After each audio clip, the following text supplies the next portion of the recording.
హరి ఓం హరి ఓం.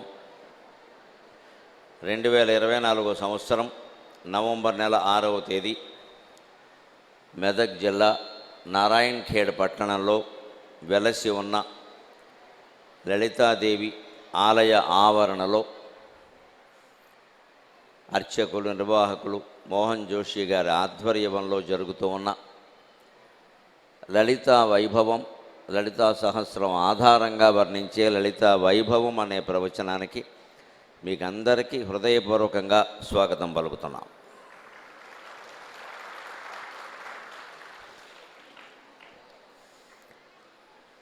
మాతృదేవోభవ. ఎంత తపస్సు చేసి తినో ఈ సతి గర్భమునందు పుట్టగా, ఎంత తపస్సు చేసి తినో ఈ సతి గర్భమునందు పుట్టగా, ఇంతయు విశ్రమింపదు మహీసతి గోర్పును ఓనమాల మేల్బంతిగా నేర్పును, ఇంతయు విశ్రమింపదు మహీసతి గోర్పును ఓనమాల మేల్బంతిగా నేర్పు, కాళ్ళు తడబడ్డను బిడ్డను చూడవచ్చుగాని, కాళ్ళు తడబడ్డను బిడ్డను చూడవచ్చుగాని, ఇంతయు నన్ను రమ్మనదో, ఎంత తపస్సు చేసి తినో ఈ సతి గర్భమునందు పుట్టగా, ఇంతయు విశ్రమింపదు మహీసతి గోర్పును ఓనమాల మేల్బంతిగా నేర్పు, కాళ్ళు తడబడ్డను బిడ్డను చేరవచ్చుగాని, ఇంతయు నన్ను రమ్మనదు, ఏ గతి నీమె రుణమ్ము నీగెదన్ అమ్మ, ఏ గతి నీమె రుణమ్ము నీగెదన్. కన్న తల్లి అర్థమైతే జగన్మాత కూడా అర్థమవుతుంది. మనం శ్రీమాత లలితాదేవి సన్నిధిలో ఉండి మాట్లాడుకుంటున్నాం. అదృష్టవంతులం అన్ని విధాల. భారతదేశం అంటే ఆధ్యాత్మికత. ఎన్ని సంస్కరణలు జరిగినా, రాజ్యాంగాన్ని ఎన్ని మార్లు సవరించుకున్నా, ఎన్ని రకాల సర్వేలు చేపట్టినా, ఎన్ని రకాల మార్పులు చేసినా, అంతిమంగా మనల్ని కాపాడేది దైవభక్తి, దేశభక్తి మాత్రమే కాపాడుతుంది. అంతిమంగా మనకు ఉపయోగపడేది దైవభక్తి, దేశభక్తి మాత్రమే. నిజానికి ఈ రెండింటికి తేడా లేదు. దేవుడు వేరు, దేశం వేరు కాదు. నువ్వు నీ గురించి ఆలోచిస్తున్నావు అంటే స్వార్థానికి పాల్పడుతున్నట్టు లెక్క. దేవుడి గురించి ఆలోచిస్తున్నావు అంటే దేశాన్ని గురించి ఆలోచిస్తున్నట్టు లెక్క. దేవుడు అంటే దేశం. దేశం అంటే ఏదో ఊరికే సరిహద్దులు లెక్కించేటువంటి ఒక చిత్రపటం కాదు. సమిష్టి అనేది దేవుడు, వ్యష్టి అనేది జీవుడు. వేదాంతంలో చాలా స్పష్టంగా చెప్పిన మాట. నువ్వు నీ గురించి ఆలోచిస్తున్నావంటే మామూలు ఒక జీవుడిలా ప్రవర్తిస్తున్నావు. పక్కవాడి గురించి 10 మంది గురించి ఆలోచిస్తున్నావంటే నువ్వు దేవుళ్ళ ప్రవర్తిస్తున్నావు, అనుమానమేలా.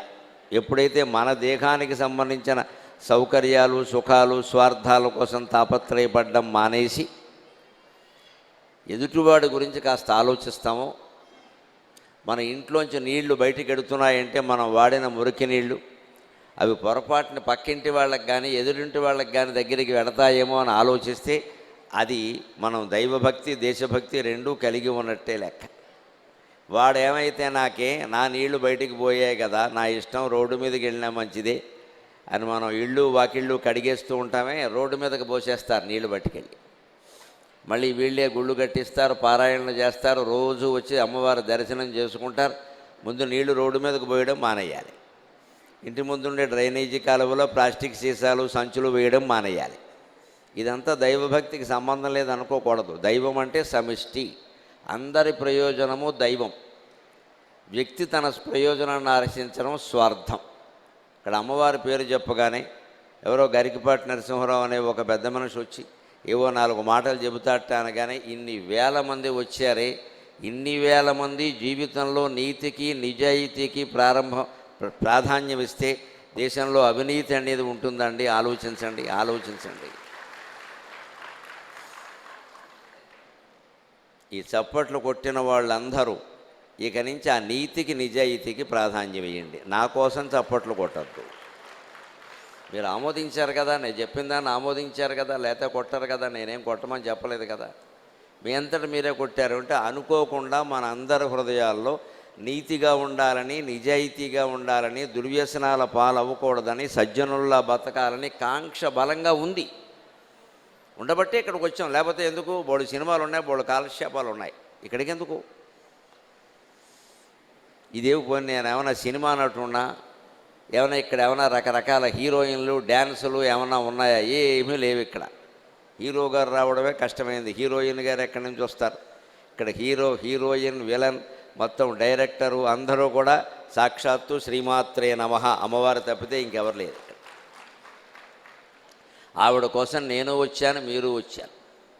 దానికి సారాంశంగా మన ఇంటి నుంచి మనం మొదలు పెట్టవలసిన సంస్కరణ కోసం నేను మా అమ్మ పేరు మీద ఈ ప్రార్థన చేసి, ఎంత తపస్సు చేసి తినో ఈ సతి గర్భమునందు పుట్టగా. మా అమ్మ కడుపున పుట్టడానికి నేను ఎంతో తపస్సు చేశాను, లేకపోతే ఆ తల్లి కడుపున పుట్టేవాడిని కాదు అనుకున్నా.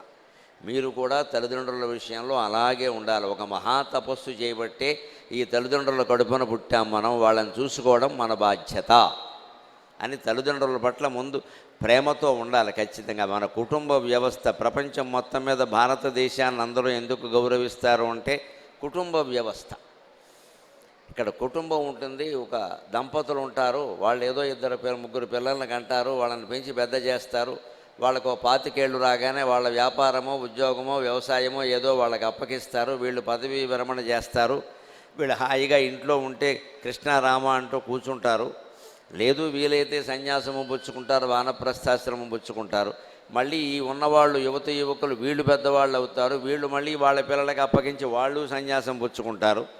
ఈ రకంగా బ్రహ్మచారిగా ఉండడం, గృహస్థు కావడం, నెమ్మదిగా వానప్రస్థాశ్రమం స్వీకరించడం, చివరికి అంతిమంగా మానసిక సన్యాసంతో ఆత్మజ్ఞానాన్ని పొందడం.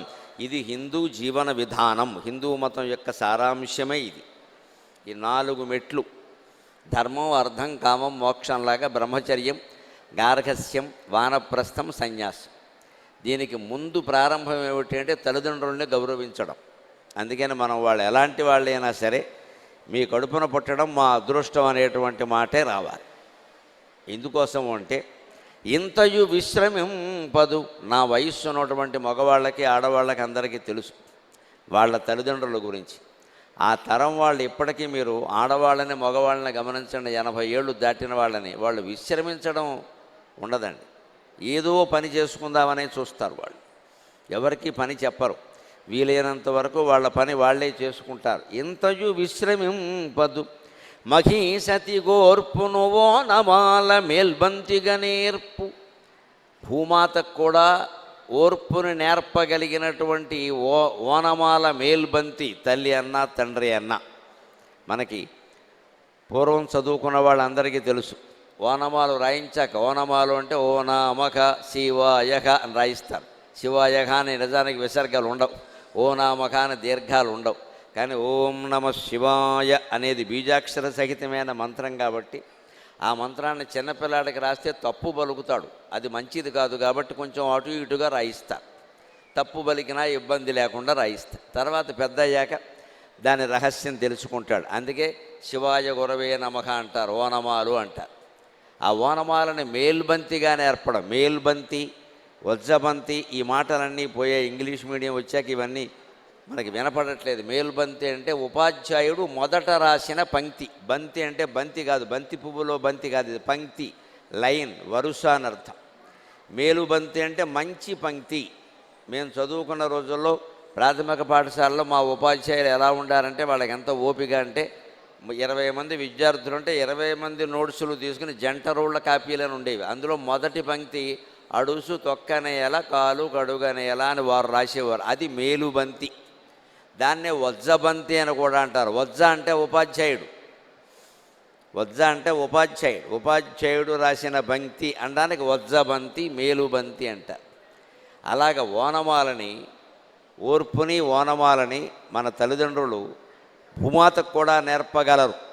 అంతటి సహనంతో ఉంటారు. వారిని గౌరవించడమే మనకి ప్రథమ కర్తవ్యం. కాళ్ళు తడబడ్డను బిడ్డను చేరవచ్చు గాని ఇంతయు నన్ను రమ్మనదు. పెద్దవాళ్ళైనా తల్లిదండ్రుల మనస్సు ఎలా ఉంటుంది అంటే, ఎందుకు వాళ్ళు కుర్రాళ్ళు, వాళ్ళు శ్రమ పడతారు, మనమే వెళదాం వాళ్ళ దగ్గరికి అని ఏదో ఒక రకంగా కాస్త వాళ్ళే కుర్చీలోంచి లేచి మన దగ్గరికి వస్తారు. మనం ఏ పూజలోనో ఉన్నామనుకోండి, మనం ఏదో అక్షంతలు వేయించుకోవడం కోసం వాళ్ళ దగ్గరికి వెళదామంటే తల్లిదండ్రులు ఎలా ఉంటారని, ఎవరే మధ్యలో లేవకూడదురా అని చెప్పి వాళ్ళే మన దగ్గరకు వచ్చేస్తారు. వాళ్ళు పాపం నడవలేని స్థితిలో ఉన్న మధ్యలో లేవకూడదు, పూజ మధ్యలో లేవకూడదు, కూర్చో పర్వాలేదేమో మేమే వస్తున్నాం అని వాళ్ళు వచ్చి మనకు అక్షంతలు వేసి దేవుడికి దండం పెట్టుకుని పెడతారు. ఎంత ప్రేమ అని చెప్పాలి దీన్ని. అదే నేను చెప్పాను, మా అమ్మ మా గృహప్రవేశం అప్పుడు అలాగే 90 సంవత్సరాల వయస్సు ఉండి నడవలేని పరిస్థితిలో ఉన్న ఆవిడ నా గదిలో కూర్చోబెట్టి జాగ్రత్తగా చూసుకుంటుంటే, మేము పీటల మీద ఉండగా లేచి దండం పెడతామంటే వాడిని రమ్మనకంటే మధ్యలో లేవకూడదు, అలాగే నేనే వస్తాను అని వచ్చింది. అప్పుడు ఆశువుగా నాలో పొంగిన పద్యం ఇది. కాళ్ళు తడబడ్డను బిడ్డను చేరవచ్చు గాని ఇంతయు నన్ను రమ్మనదు. కాళ్ళు తడబడుతున్నా సరే నా దగ్గరికి ఆవిడే వస్తుంది కానీ నువ్వు రారా అబ్బాయి అని అనడం లేదు. ఇంత సేవ చేసినటువంటి తల్లిదండ్రుల రుణం ఎలా తీర్చుకుంటాం? ఏ గతిని మే రుణము నీగెదన్. ఏ రకంగా తీర్చుకోవాలంటే, అమ్మవారిని తల్లిగా భావించడం ఒక రకం, తల్లినే అమ్మవారిగా భావించడం ఒక రకం. రెండోది చాలా గొప్పది. అమ్మవారు అందరికీ తల్లి కాలేదు. ఒకవేళ నేనే తల్లినే అన్నా మనం నమ్మం. నువ్వు కుమారస్వామికి వినాయకుడికి మాత్రమే తల్లివమ్మా, మాకంటే ఎలాగా? సరే పోన్లేరా, నువ్వు అన్నదే నిజం, నేను కుమారస్వామికి వినాయకుడికి తల్లిని, మీకు ఎవరికి తల్లిని కాలేను కదా. అందుకని అందరికీ తల్లి ఉండాలి కాబట్టి ప్రతి ఇంట్లోనూ తల్లి అనే పదార్థాన్ని నేనే పెట్టాను రా అంది ఆవిడ.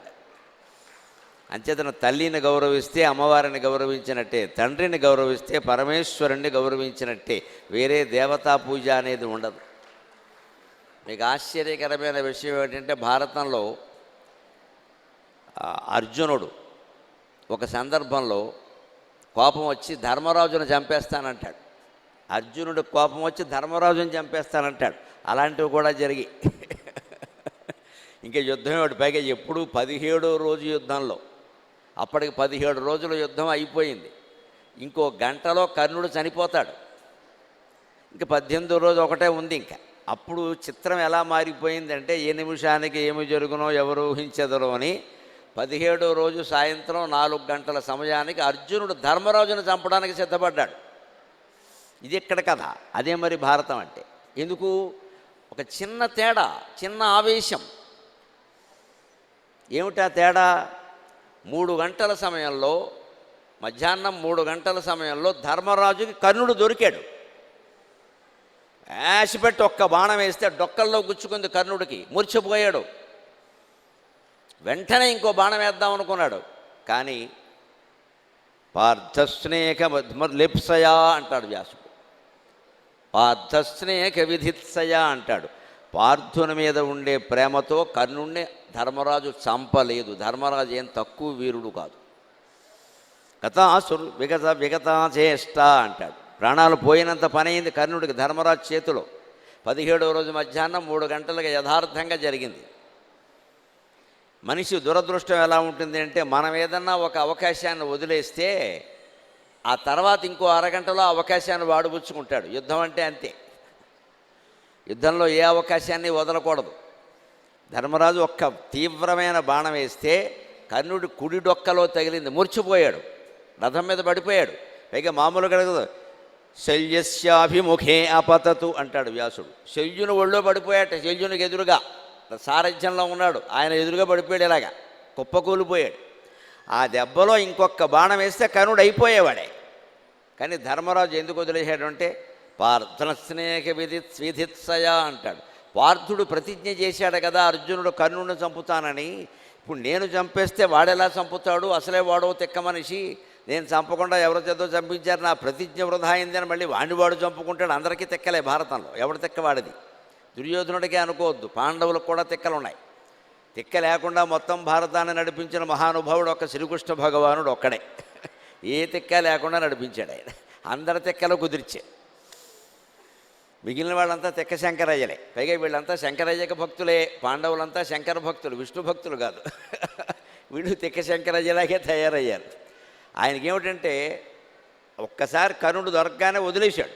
ఎందుకని పార్థుడు చంపుతాడు కదా అని. కానీ అరగంటలో మారిపోయింది చిత్రం. జీవితం ఎప్పుడూ అలాగే ఉంటుంది. అవకాశాలు ఎటువంటివంటే ఏసీ తలుపులు లాంటివి. ఏసీ తలుపులు చూడండి, మనం రాగానే వెనకాల మూసుకుపోతూ ఉంటాయి. మామూలు తలుపులు అయితే మనం వెయ్యాలి. ఏసీ రూమ్ తలుపులు మనం వేయక్కల, మన వెనకాల మూసుకుపోతూ ఉంటాయి. జీవితంలో కొన్ని అవకాశాలు ఏసీ తలుపులు లాంటివి, వెంటనే అందుకోవాలి, లేకపోతే మూసుకుపోతాయి. దానికి ఇంక ముహూర్తాలు చూసి ఆలస్యం చేసామంటే ఉద్యోగాలు పోతాయి, మంచి సంబంధాలు తప్పిపోతాయి, మంచి అవకాశాలు పోతాయి. ఏసీ తలుపులు లాంటి అవకాశాలు ఉంటాయి, వెంటనే అందుకోవాలి, నీ వెనకాలే మూసుకుపోతాయి. అలాంటి అవకాశం ధర్మరాజు అర్జునుడి కోసం వదులుకున్నాడు. చిత్రం ఏం జరిగిందంటే 4 గంటల కర్ణుడికి ధర్మరాజు దొరికాడు. మరి అలాగే ఉంటుంది యుద్ధం అంటే. ఆయనకి మురిచిపోయాడు కానీ చచ్చిపోలేదు కదా, ఓ దెబ్బేస్తే పోయేవాడు. ఈయన వేయలేదు. ఆహా అని గెలిచామనుకున్నాడు. ఈలోపు వాళ్ళు లేచాడు. అతి తీవ్రమైన బాణాలతో ధర్మరాజు రథాన్ని నుగ్గు చేశాడు, గుర్రాలను చంపాడు, సారథిని చంపాడు. ధర్మరాజు శక్తి అనే ఆయుధం ప్రయోగిస్తే దాన్ని విరగొట్టాడు. చివరికి ధర్మరాజును విరధుణ్ణి చేసి ఆయుధహీనుని చేసి నిలబెట్టాడు. ఏమీ చేయలేక ధర్మరాజు శిబిరానికి పారిపోయాడు. ఇది భారతం, ఇది జీవితం. ఒక్క అరగంటలో దృశ్యం మారిపోయింది మొత్తం. ఆ అవమాన భారంతో ఉన్న ధర్మరాజుని పలకరిద్దామని వెళ్ళారు కృష్ణార్జునుడు. అవతల కర్ణుడు యుద్ధం చేస్తున్నా సరే చేయని ఈలోపు ఆయన పలకరించొద్దాం, ఎందుకంటే కాస్త అలిసిపోతాడు కదా యుద్ధం చేసి అప్పుడు వాడిని చంపడం తేలిక అవుతుంది. అదో వ్యూహం. మంచి రెచ్చిపోతున్నప్పుడు ఎప్పుడు శత్రువుని కొట్టకూడదు. రెచ్చిపోతున్నప్పుడు కాస్త మనం పక్కకి వెళ్ళినట్టు నటించాలి. పారిపోయాడరా అనుకుంటాడు, అనుకొని పర్వాలేదు, తర్వాత సమయం చూసి వెయ్యాలి. వ్యూహాలు అంటే అలాగే ఉంటాయి. అందుకని అలా వదిలేసి వీళ్ళు అక్కడికి వెళ్ళారు. వెళ్ళేసరికి ధర్మరాజు పొరపాటు పడి ఆయన ఏమనుకున్నాడంటే అపోహలు. కొందరు ఊహల్లో బతుకుతూ ఉంటారు మనుషులు, కొందరు తాము చూసిన దాన్ని నమ్ముతారు. చూసిందల్లా నమ్మడానికి కూడా లేదండి, చూసిందంతా నిజమని చెప్పగలమా? ఎవరో చీకట్లో ఒక అమ్మాయి అబ్బాయి మాట్లాడుకుంటూ ఉంటారు, మనకు అనేక రకాల ఆలోచనలు వచ్చేస్తే వెంటనే ఈ కాలంలో యువతరం అంతా దెబ్బతినేస్తున్నారు. వాళ్ళ అన్నా చెల్లెళ్ళు ఏమోనమ్మా, వాళ్ళ నాన్నగారు ఆరోగ్యం గురించో తీసుకెళ్ళడానికి గురించో మాట్లాడుకుంటారేమో, మనకేం తెలుసు? చూసిందల్లా నమ్మడానికి వీలు లేదు. కానీ కొందరు నమ్ముతారు, అది కొంత పర్వాలేదు, నువ్వు చూసావు కాబట్టి నమ్మావు. ఇంకొందరు ఉంటారు రెండో రకం, వీళ్ళకంటే గొప్పవాళ్ళు. వాళ్ళు చూడక్కర్లేదు, చెప్పుడు మాటలు నమ్మేస్తారు. వాళ్ళు పక్కన కూర్చుని 10 నిమిషాలు చెప్పేస్తే చాలా, అబ్బే అది చెప్పింది నిజమే అంట, నీకు కావాలని చెప్పారు. అంచేత చూసిన దాన్ని నమ్మేవాళ్ళు కొంత అమాయకులైతే, చూడకుండానే చెప్పిన దాన్ని నమ్మేవాళ్ళు ఇంకా అమాయకులు కదా. మూడో రకం ఉంటారు, చూడక్కర్లేదు, ఎవరూ చెప్పక్కర్లేదు, వాళ్ళ ఊహల్లో బతుకుతూ ఉంటారు, అదే నిజం అనుకుంటారు. మరీ దారుణం ఇది. వాళ్ళే ఊహించుకుంటారు. ధర్మరాజు ఇక్కడ చూడకుండా అర్జునుడిని మాట్లాడనీయకుండా ఊహల్లోకి వెళ్ళిపోయాడు. కర్ణుడు చచ్చిపోయాడు అనుకున్నాడు. లేకపోతే అరదగిరికి ఎందుకు వస్తాడు? నన్ను అవమానించాడు కర్ణుడని అర్జునుడికి తెలిసి ఉంటుంది, అందుకని వచ్చేసి ఉంటాడు, చంపేసి ఉంటాడని వెంటనే అర్జునుడికి మెడలో అడగకుండానే ఎలాంటి దండోడు చూసి వేసేసి, అర్జున జయం జయం, నీ వల్లే నేను బతికాను. కర్ణుడు చచ్చాడా? ఎలా చచ్చాడు? బాణం ఎలా తగిలింది? ఎన్ని లీటర్ల నెత్తురు గారింది? ఇవన్నీ అడిగేశాడు. అప్పుడే ఈయన మతిపోతోంది. ఇంకా చావలేదయ్యా బాబు, నిన్ను పలకరిద్దామని మేము వచ్చాం, నువ్వు ఇలా అంటున్నావని అర్జునుడికి కృష్ణుడికి ఏం చెప్పాలో తెలియట్లా. ఇదే జీవితంలో మనకు ఎదురయ్యే సన్నివేశాలంటే సంక్షోభ నివారణ, క్రైసిస్ మేనేజ్మెంట్ అంతా ఇక్కడ ఉంటుందండి. వాళ్ళు ఏమన్నారో తెలియక మనం మాట్లాడేస్తాం, మనం ఏమన్నారో తెలియక వాళ్ళు మాట్లాడేస్తారు. మధ్యలో శ్రీకృష్ణుడిలాగా కాస్త ఓపిక ఉన్నవాళ్ళు ఎవరన్నా ఉంటే తగాదాన్ని సమన్వయం చేస్తారు, లేకపోతే ఇల్లు అంటించేయడం ఖాయం. అక్కడ అదే జరిగింది సరిగ్గా. ఆయన ఏదో మాట్లాడుతుంటే కాసేపటికి అర్జునుడు కల్పించుకుని, అన్నయ్య తొందరపడకు, నేను ఇంకా కర్ణుడిని చంపలేదు, నువ్వేదో ఓడిపోయావు, ఇబ్బంది పడ్డావని తెలిసి పలకరిద్దామని వచ్చాను, సిగ్గులేదు, వాడిని చంపకుండా ఇక్కడికి వచ్చావా? గాంధీవం వాడు తీసో బ్యాండ్ మేళం వాళ్ళకి ఇచ్చే వాయించుకుంటారు, దేనికి గాంధీవం పనిలేక అని ఇష్టం వచ్చినట్టు మాట్లాడే ఆవేశంలో చివరికి ఆ గాంధీవాన్ని కృష్ణుడికి ఆయన యుద్ధం చేస్తాడు, నీవు చేతకాని వాడు అన్నాడు. మంటెత్తిపోయింది అర్జునుడికి, విర్రావేశం వచ్చేసి నా గాంధీవాన్ని ఎవరైనా ఇతరులకు ఇమ్మనంటే నేను వాడిని చంపేస్తానని ప్రతిజ్ఞ చేశాను, అందుకని ఇప్పుడు ధర్మరాజుని చంపేస్తానడు. ఇది విషయం ఇక్కడ. ఇప్పుడు ధర్మరాజుని చంపితే ఏమవుతుంది? ఇక్కడ 17 రోజులు చేసిన యుద్ధం అంతా ఏమైనట్టు? ఇది మానవుల యొక్క పరిస్థితి.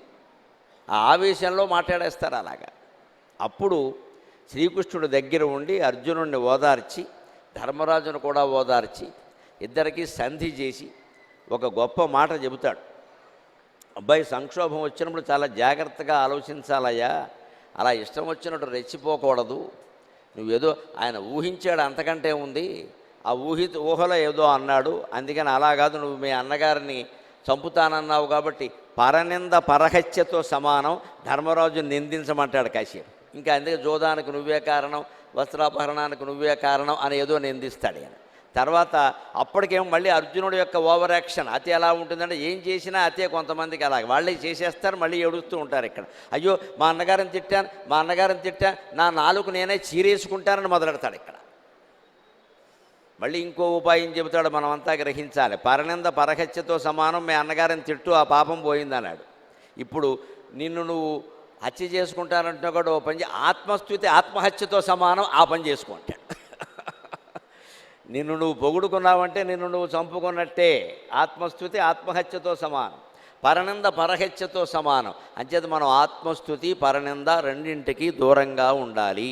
జీవితం అంటే అది అని ఆయన చేత ఆత్మస్థుతి చేయించి మొత్తం మీద ఇద్దరికి సమన్వయం చేసి చివరికి అర్జునుడిని ధర్మరాజుకి నమస్కారం చేయించి ధర్మరాజు ఆశీర్వచనం తీసుకుని వెడితే సరిగ్గా అక్కడి నుంచి బయలుదేరాక గంట సేపట్లో కర్ణుడి యొక్క మరణం జరిగింది, పాండవులు గెలవడం జరిగింది. ఇది జీవితం. ఈ జీవితాన్ని మనం ఇప్పుడు లలితా వైభవంలో కలిపి ఎందుకు చెప్పుకుంటున్నాము అంటే, ఏదైనా మనకి కష్టం వచ్చినప్పుడు కాస్త తట్టుకొని గుళ్ళోకి వచ్చి అమ్మవారికి నమస్కారం చేసుకొని లలితా సహస్రం పారాయణ చేసి నెమ్మదిగా అందులో ఉండే నామాల అర్థం తెలుసుకోవాలి. పారాయణలు చాలామంది చేస్తారు, మీరు అభ్యంతరం ఏం లేదు. ఒక్కొక్కరు 20 సార్లు చేస్తారు, 30 సార్లు చేస్తారు, 100 మంది కలిసి 100 సార్లు చేస్తారు, 10,000 అంటారు, కోటి పారాయణ అని కూడా అంటారు. బాగా ఓవర్ యాక్షన్లు బాగా ఎక్కువైపోయినాయి. ఇంక ఎన్నిసార్లు చేస్తారో ఎవరికీ తెలియదు. పైగా కోటి పారాయణ వాళ్ళు చాలా గొప్ప ఉపాయం కనిపెట్టాడు. మొన్న ఎవడో నాకు ఫోన్ చేసి చెప్పాడు, మేము కోటి పారాయణ చేస్తున్నామండి, అందరినీ పారాయణ చేసి ఎవరెవరు ఎన్ని చేశారో నాకు పంపండి అన్నాడు. అంటే ఇదొక దోపిడీ కార్యక్రమం అన్నమాట అన్నాను నేను. ఎవరో పారాయణ చేసి ఈయనకి పంపిస్తే ఈయన లెక్కలో రాసుకుంటట్టు ఇవన్నీ. నేను ఇలాంటివన్నీ చెప్పనయ్యా, 1,000 సార్లు పారాయణ చేశానని చెబుతున్నావు, నేను అడిగిన నామానికి అర్థం చెప్పగలవా అన్నాను. లేదండి అన్నాడు. పోనీ నీ ఇష్టం వచ్చిన నామం ఒకటి చెప్పి దానికి అర్థం చెప్పన్నాను. ఏమీ కాదండి, ఒక్క నామానికి. అంచేత మీరు కూడా ఆలోచన చేయండి. వక్త్రలక్ష్మీ పరివాహ చలన్మీనాభలోచన ఏమిటది? అష్టమీ చంద్ర విభ్రాజదళిక స్థల శోభిత ఏమిటది? మనకేం అక్కల. మనోరూపేక్షు గోదండ పంచతన్మాత్ర సాయక ఊరికే చదువుకుంటూ పోవడమే. ఇవాళ మనం మన జీవితాలన్నీ బాగుండడం కోసం లలితాదేవి సౌందర్యాన్ని వర్ణించినటువంటి 17 శ్లోకాల యొక్క అర్థాన్ని తెలుసుకునేటువంటి ప్రయత్నం చేద్దాం. ఈ 2 గంటల్లో మన కార్యక్రమం అది. సిలబస్ చాలా పెద్దది, సమయం తక్కువ. అయినా నేను మన మోహన్ జోషి గారి యొక్క ఆహ్వానాన్ని గౌరవించడం కోసం వచ్చాను. వారు పాపం నా కోసం 6 నెలలుగా ప్రయత్నం చేస్తున్నారు. నాకు చెప్పా పెట్టకుండా ఓసారి మధ్యాహ్నం 1 గంట వేళ మా ఇంటికి వచ్చేసారు కూడా. నాకు ఆవేళ అవకాశం లేక వారిని పంపించాను. అదొకటి కాస్త నా మనస్సులో ఉండిపోయింది. పాపం అర్చకులు బ్రాహ్మణులు వచ్చారు, వారిని వెనక్కి పంపాం. ఎప్పుడో అప్పుడు ఈ ఊరు వెళ్ళాలరా అనుకున్నాను. అందుకని వారు మళ్ళీ పట్టుదల బట్టి పిలిచారు, వచ్చాను. ఇంకెప్పుడు పిలిచినా వస్తాను. మీరు చప్పట్లు కొట్టే కానీ మీ గురించి కాదు, హైదరాబాద్ నుంచి ఇక్కడ వరకు రోడ్డు బ్రహ్మాండంగా ఉంది, అందుకని వస్తాను. రోడ్డు ఎంత బాగుంటుందని నేను అనుకోలేదు. బ్రహ్మాండంగా మా ఇంటి దగ్గర ఇన్నోవా కారు ఎక్కింది మొదలు జోషి గారి ఇంటి దగ్గర దిగే వరకు అద్భుతంగా ఉంది. అందుకని హాయిగా ప్రకృతిని చూస్తూ సూర్యాస్తమయంలోనే మనస్సులో సంధ్యావందనం చేసుకుంటూ అటు ఇటు ఛాలెంజ్ చూస్తూ మొత్తం మీద రకరకాలుగా రింగ్ రోడ్డు మీద కొంత, హైవే మీద కొంత, రోడ్ల మధ్యలోంచి కొంత చాలా ఆనందిస్తూ వచ్చాను. నారాయణ ఖేడ్ అంటే నిజంగా నారాయణుడు నివాసం ఉండే పురమే, వైకుంఠంలాగే ఉంది, అనుమానం ఎలా. ఇక్కడికి ఎందుకోసం రావడం అంటే ప్రత్యేకంగా కొన్ని నామాలైనా మనకు అర్థం తెలుసుకోకపోతే జీవితంలో మార్పు ఏమి ఉండదండి. ఏదో కేవలం పారాయణ చేసినంత మాత్రాన ఏదో అయిపోతుందని అనుకోకండి దయచేసి. ఈ సంక్షోభాలు, ఈ అర్జునుడు కర్ణుడు ఈ ధర్మరాజు గొడవలో వచ్చిన సంక్షోభాలు లాంటివి మన దగ్గర వస్తాయి. అపార్థాలు అంతకంటే ఉంది. అవి పోవాలి అంటే ఈ నామపారాయణ మనకు ఉపయోగపడాలి అంటే అర్థం తెలుసుకోవాలి. అందుకని దాంట్లోకి ప్రవేశించి మనం ఏ రకంగా అమ్మవారిని శిఖ నఖ పర్యంతం పైనుంచి కింది వరకు వర్ణించారో ఆ నామాల యొక్క విశేషార్థం ఏమిటో తెలుసుకునే ప్రయత్నం చేద్దాం. ఆ రకంగా లలిత సౌందర్య వర్ణన ద్వారా లలిత వైభవానికి మనం నమస్కారం చేస్తూ శ్రద్ధగా విందాం. శ్రీమాతా శ్రీ మహారాజ్ఞి శ్రీమత్సింహాసనేశ్వరీ చిదగ్నికుండ సంభూత దేవకార్య సముద్యత. శ్రీమాత అంటారు. శ్రీకారం సంస్కృతంలోనూ తెలుగులోనూ కూడా గౌరవవాచకం, శుభప్రదమైన మాట. జగత్తుకంతటికీ తల్లి శ్రీ మహారాజ్ఞి. ఒక మహారాణిలాగా మహత్తరమైన సింహాసనం మీద హాయిగా ఇలా కూర్చుని కాలిమి కాలేసుకుని కూర్చుంటుంది లలితాదేవి. ఆ రకంగా జగత్తునంతటినీ మహారాణిలాగా పరిపాలన చేస్తోంది శ్రీమత్సింహాసనేశ్వరి.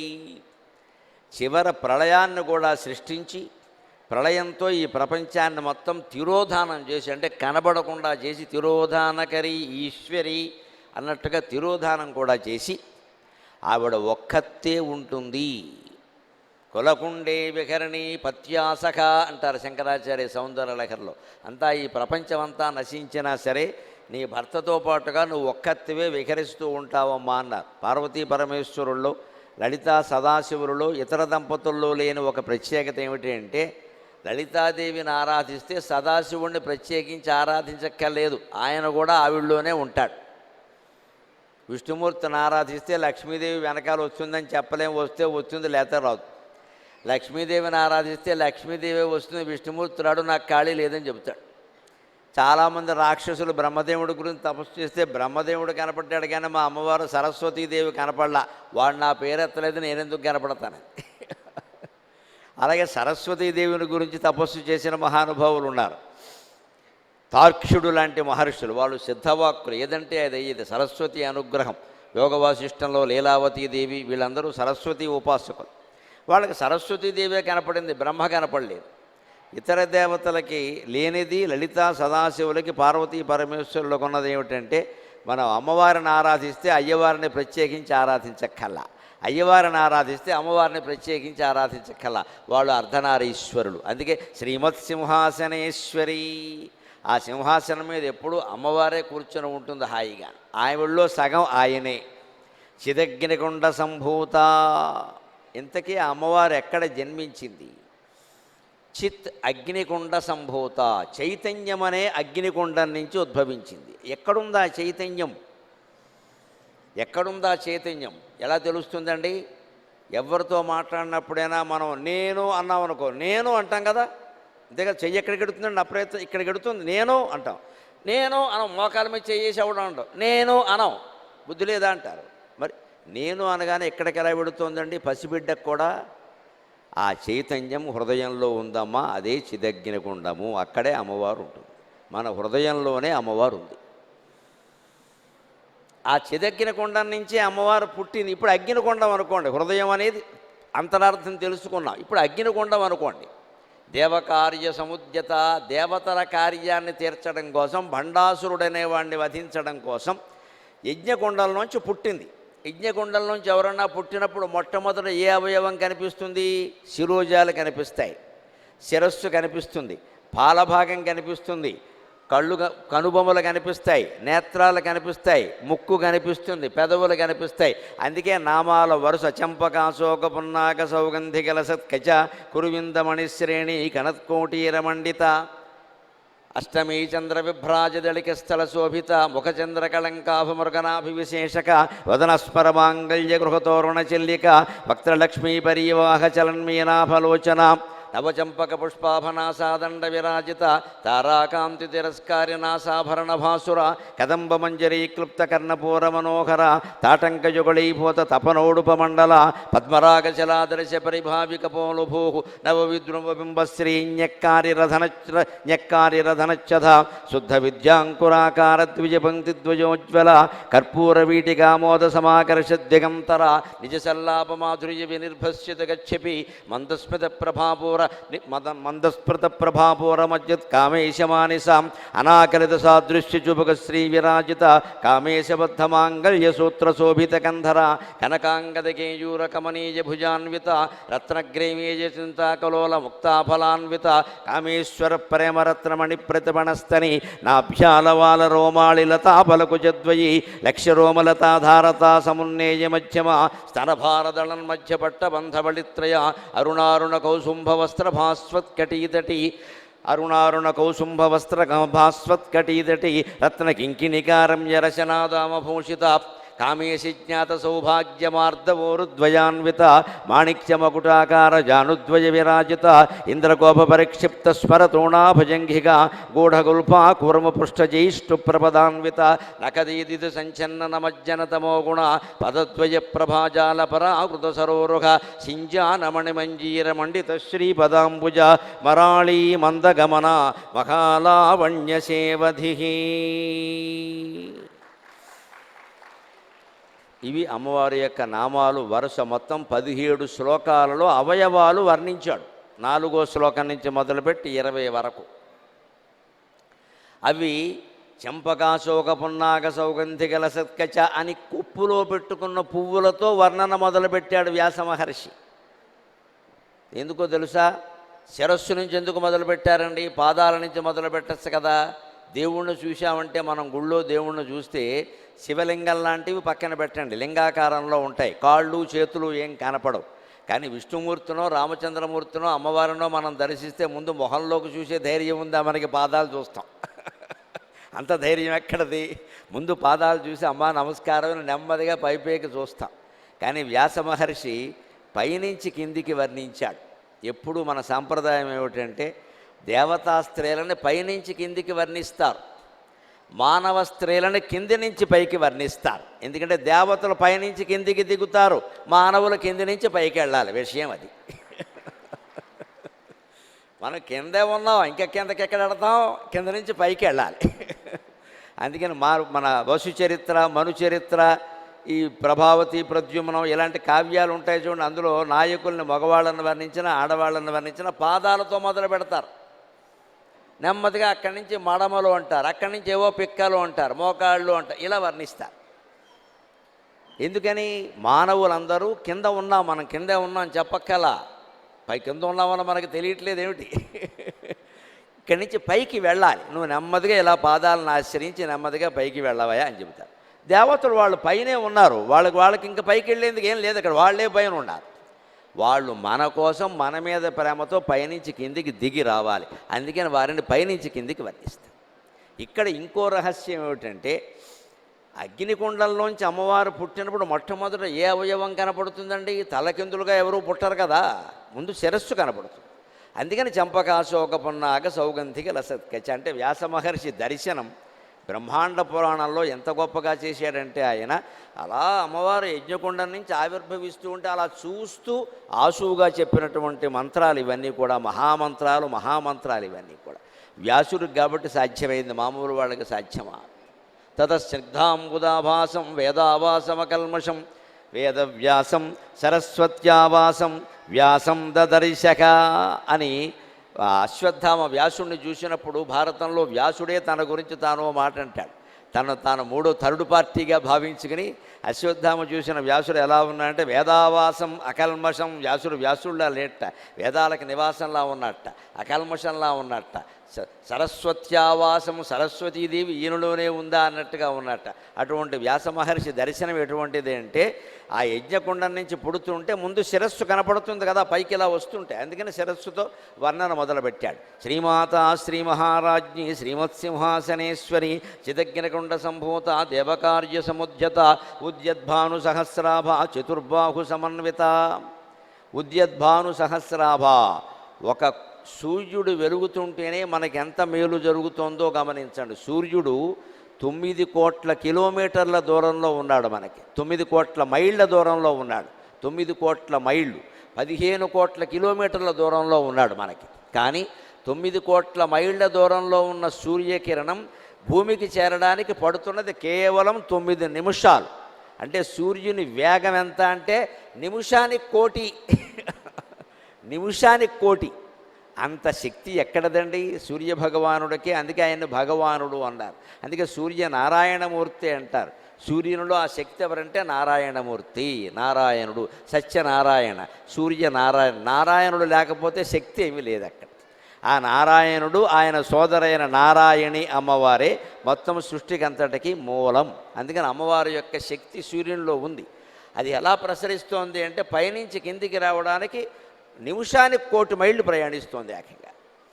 అంత వేగంగా వచ్చి పడుతోంది ఇక్కడ. అటువంటి సూర్యుడు, ఒక్క సూర్యుడు ఉండి ఇక్కడికి భూమి మీద కిరణాలు పంపిస్తూ ఉంటే మనకి పగలల్లా ఏ దీపాలు అవసరం లేకుండా హాయిగా ఉంటున్నామా లేదా? మీరు ఎన్ని దీపాలైనా వెలిగించండి, ఇంట్లో ట్యూబ్లైట్లన్నీ వెలిగించండి, 4 కిటికీలు తీసినప్పుడు ఉండే వెలుతురు ఉండదండి, అనుమానమే లేదు. మీరు చూసుకోండి కావాలంటే. 4 కిటికీలు తీసేసి హాల్లో కూర్చుంటే ఎంత వెలుతురు ఉంటుందో అంత వెలుతురు 100 ట్యూబ్లైట్లు వెలిగించినా ఉండదు. సూర్యనారాయణమూర్తి యొక్క శక్తి ముందు ఈ విద్యుత్ దీపాలన్నీ కూడా వెలవెలబోవలసిందే, అనుమానమే లేదు. మరి ఒక్క సూర్యుని యొక్క వెలుతురే మనకు అంత ప్రయోజనం కలిగిస్తూ ఉంటే ఉద్యద్భాను సహస్రాభా, సహస్ర అంటే 1000 మంది సూర్యుల కాంతి ఎలా ఉంటుందో మన శ్రీమాత యొక్క కాంతి అలా ఉంటుందమ్మా. అంత గొప్పదా కాంతి.